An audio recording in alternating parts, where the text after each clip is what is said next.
एक जंगल में एक हाथी और एक बकरी रहते थे। दोनों बहुत पक्के दोस्त थे। दोनों साथ में मिलकर हर दिन खाने की तलाश करते और साथ में ही खाते थे। एक दिन दोनों खाने की तलाश में अपने जंगल से बहुत दूर निकल गए। वहां उन्हें एक तालाब दिखाई दिया। उसी तालाब के किनारे एक बेर का पेड़ था। बेर का पेड़ देखकर हाथी और बकरी बहुत खुश हुए। वह दोनों बेर के पेड़ के पास गए। फिर हाथी ने अपनी सूंड से बेर के पेड़ को जोर से हिलाया और जमीन पर ढेर सारे पके हुए बेर गिरने लगे। बकरी जल्दी जल्दी गिरे हुए बेरों को इकट्ठा करने लगी। संयोगवश उसी बेर के पेड़ पर एक चिड़िया का घोंसला भी था, जिसमें चिड़िया का एक बच्चा सो रहा था और चिड़िया दाने की खोज में कहीं गई हुई थी। बेर का पेड़ जोर से हिलाने के कारण चिड़िया का बच्चा घोंसले से बाहर तालाब में गिर पड़ा और डूबने लगा।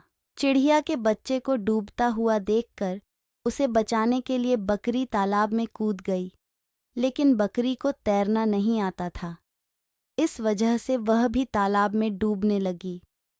बकरी को डूबता हुआ देखकर हाथी भी तालाब में कूद गया और उसने चिड़िया के बच्चे और बकरी दोनों को डूबने से बचा लिया। इतने में चिड़िया भी वहां पर आ गई थी और वह अपने बच्चे को सही सलामत देखकर बहुत खुश हुई। उसने हाथी और बकरी को इसी तालाब और बेर के पेड़ के पास रहने के लिए कहा। तब से हाथी और बकरी भी चिड़िया के साथ उस बेर के पेड़ के नीचे रहने लगे। कुछ ही दिनों में चिड़िया का बच्चा बड़ा हो गया। चिड़िया अपने बच्चे के साथ जंगल में घूमकर आती थी और हाथी और बकरी को जंगल में किस पेड़ पर फल लगे हैं इसकी जानकारी देती थी। इस तरह हाथी, बकरी और चिड़िया मज़े में रहते और खाते पीते थे। कहानी से सीख, हमें किसी का बुरा नहीं करना चाहिए।